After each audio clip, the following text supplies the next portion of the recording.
Nos toca un tema bastante interesante, ¿verdad?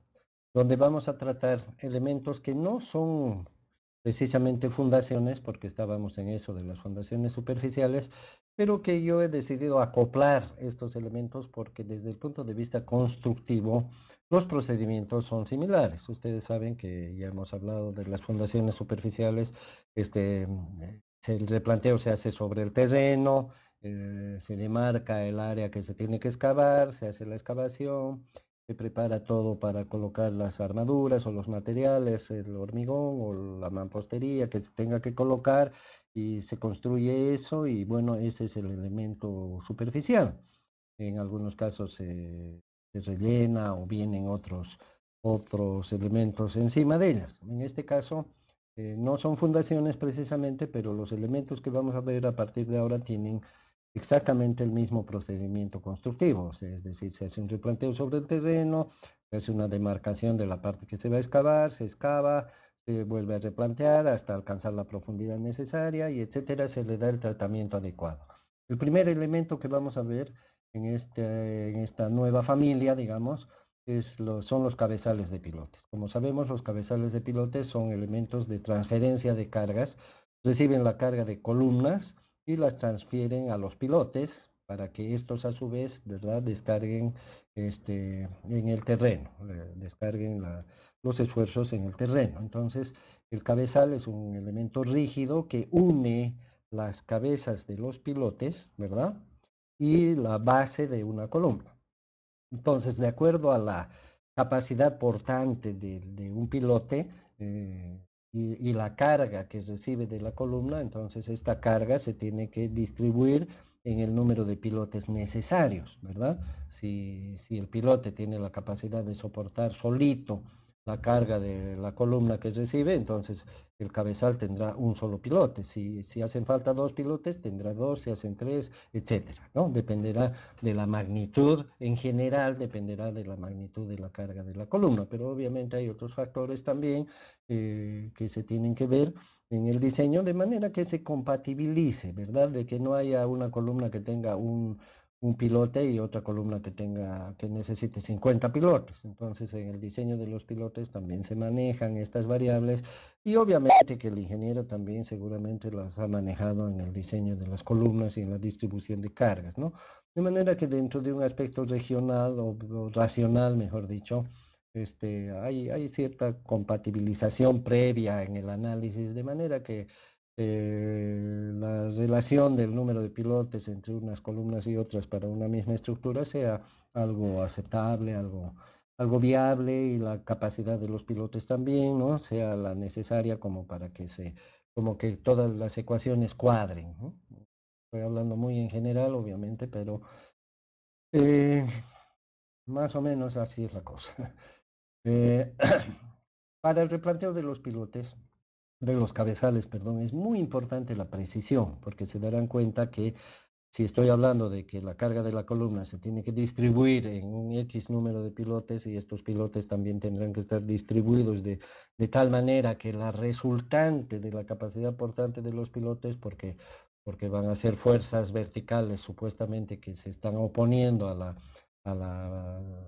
carga que reciben, entonces va a haber una resultante y supuestamente la resultante tiene que coincidir, ¿verdad?, con la línea de acción de la carga de la columna. Entonces es muy importante la precisión, siempre es importante la precisión, pero en este caso particularmente podríamos decir es más importante, ¿no? Entonces el replanteo consistirá en ubicar la posición exacta de la columna en cuestión y obviamente el eje de la columna, que supuestamente es la línea de acción de la carga, y en función de eso hacer el replanteo específico que nos dará la forma y el tamaño del cabezal de pilote. El cabezal de pilote puede ser chico, mediano o gigantesco, dependerá de todos los factores que ya hemos dicho.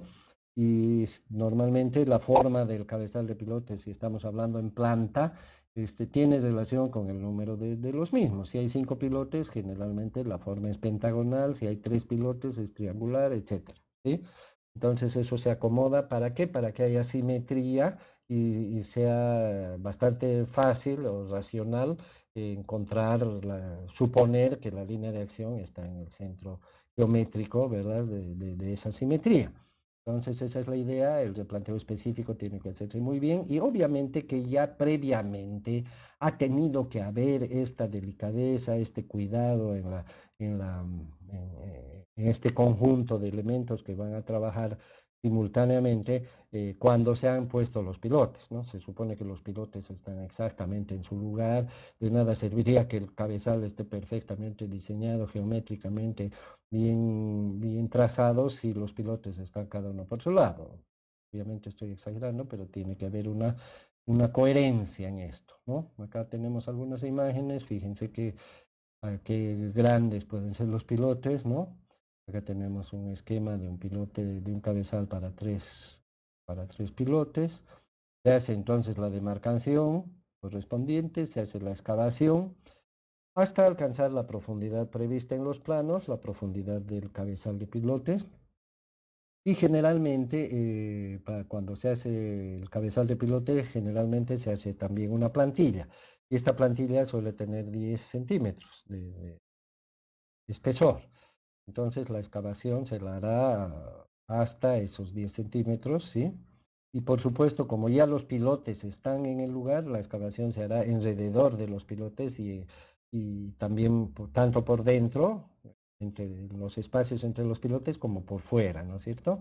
De manera que alcancemos la profundidad deseada, se hace la compactación, de manera que una vez que está compactado, aproximadamente quedan 10 centímetros hasta la base del cabezal de pilote.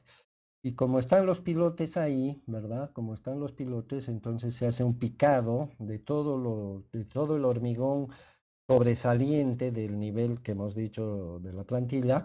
Entonces todo lo que está por encima de ese nivel se pica, el hormigón de los pilotes. Esto es muy importante, el picado, muy importante, por eso es recomendable construir los pilotes lo más pronto posible, o no digo, perdón, los cabezales de pilotes lo más pronto posible para que el hormigón no presente mucha oposición a su picado. Picar quiere decir demoler, ¿no es cierto? Entonces demolemos el hormigón de los pilotes hasta dejando las armaduras longitudinales del mismo desnudas.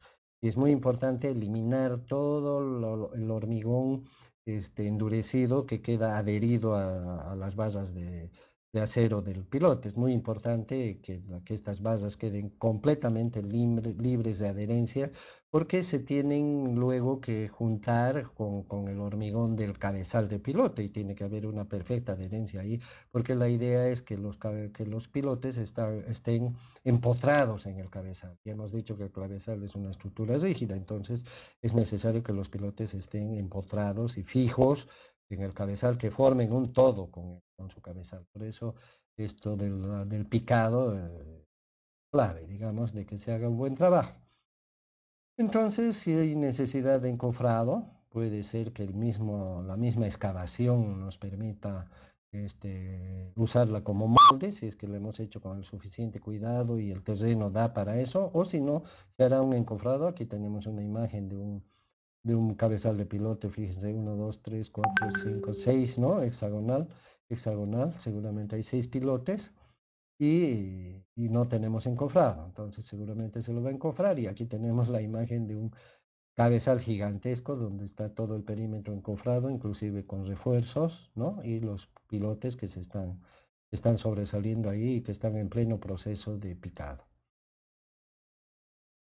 Luego se colocan las armaduras, acá tenemos una imagen, hay distintas maneras de interpretar el tema de diseño y cálculo de las armaduras, pero en general tenemos una armadura por abajo, una parrilla por abajo, una parrilla por cada cara del cabezal y algunas veces una parrilla por arriba. Cuando digo parrilla quiero decir barras cruzadas entre sí, o en otros casos cuando se arma, como se ve en la imagen esta, se llama tipo bielas. Las armaduras están tipo bielas, es decir, que las barras de acero van entre pilote y pilote. Fíjense que aquí en este ejemplo, en este dibujo, los pilotes son chiquitingos, ¿no? Es decir, de pequeño diámetro, de pequeño diámetro.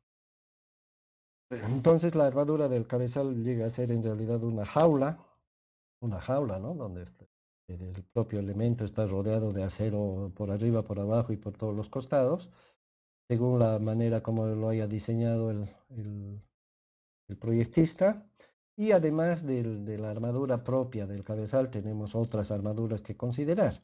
En primer lugar está la armadura de los pilotes, que como se puede ver sobresale del suelo. Aquí se está picando, cuando se termine de picar van a quedar todos estos fierros como parte del espacio que ocupa el cabezal. Esa es la armadura de los pilotes. También vendrá la armadura de la columna, ¿verdad? Tenemos que asentar ahí un canastillo que es representativo de la armadura de la columna para que luego la columna empalme con los fierros longitudinales de ese canastillo. Se supone que el canastillo tiene que sobresalir por encima del cabezal una longitud de empalme necesaria, ¿no es cierto? Y también tenemos la armadura de las vigas que llegan al cabezal, ¿no? Hay casos en que al cabezal llegan vigas, como se puede ver aquí, ¿no? Hay una viga acá, hay otra viga acá, distintos tipos de vigas se llaman, aquí se lee viga de riostra, vigas de ariostramiento, y también hay otro tipo de vigas que se llaman vigas de equilibrio, que las vamos a ver ahora, que llegan o salen del cabezal. Entonces, todas esas armaduras forman parte del fierro, del acero, del cabezal. Por supuesto que se tienen que respetar las longitudes de empalme, longitudes de anclaje, etcétera. Y lo que dicen los planos. Una vez que están todas las armaduras, aquí se citan los diferentes casos, se hace el hormigonado, ¿verdad? El hormigón. Y queda el bloque rígido, macizo, con todas sus armaduras que salen de él, visibles. Otro caso son las vigas de equilibrio, que son uno de los tipos de vigas que llegan a los cabezales, ¿sí? Estas vigas de equilibrio, como su nombre lo indica, sirven para equilibrar los casos en que hay asimetría, como acá se ve una asimetría en las columnas también, es decir, en las zapatas también se usan vigas de equilibrio cuando hay momentos con los cuales no se puede equilibrar la zapata sola porque la carga de la columna está acá y la sumatoria de las fuerzas de reacción de la zapata, es decir, del suelo. La sumatoria probablemente está acá, de acuerdo al área de la zapata y a su forma. Entonces hay una excentricidad entre la carga actuante y la carga reaccionante. Hay una excentricidad y por lo tanto se genera un momento. Y para ayudarle a ese momento generado, se coloca una viga, es decir, se le pide ayuda a la zapata que está enseguida, de manera de que se pueda compensar esos esfuerzos adicionales. Por supuesto, los momentos mayores están cerca de la zapata excéntrica y los momentos menores, a medida que se aleja, van disminuyendo, ¿no? Más o menos como un voladizo, algo así. Entonces, bueno, acá se ve lateralmente, lo cual nos está mostrando justamente lo que decía, por lo cual la viga de equilibrio generalmente tiene una sección variable, como se puede ver, acá hay mayores momentos y acá hay menores momentos. Lo mismo si nos imaginamos que este es un cabezal, ¿no? Lo mismo, la viga de equilibrio se construye entre cabezal y cabezal. Y fíjense, algo importante es que la armadura longitudinal de la viga de equilibrio entra dentro del cabezal, aquí entra dentro de la estructura formada por la zapata y la columna, ¿no es cierto? Entonces, en el caso acá se ve la foto, fíjense, la armadura de este elemento longitudinal de esta viga está entrando dentro del cabezal, ¿no? Lo mismo al otro lado se llega a ver y aquí también en esta otra punta se llega a ver otro elemento longitudinal donde las armaduras vienen y penetran dentro del cabezal. Entonces, esos son detalles importantes, pero la construcción misma relativamente sencilla. La viga de equilibrio, si lo vemos en el terreno, es parecida a un cimiento corrido, ¿no es cierto? Entonces, el replanteo se hará como una línea, un hilo en el eje, se marcará el ancho y será la excavación, la compactación en el fondo.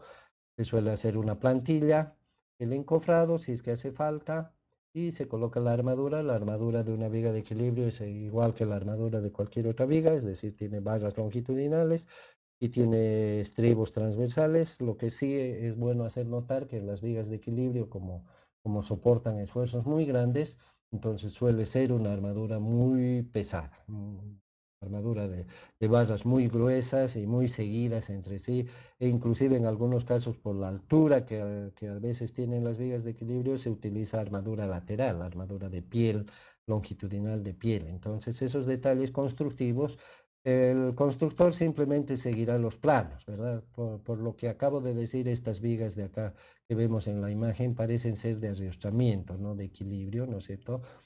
Por la poca cuantía de la armadura que vemos y tampoco se aprecia mucha profundidad, ¿no es cierto? Por los fierros que se ven acá, no parece ser muy alta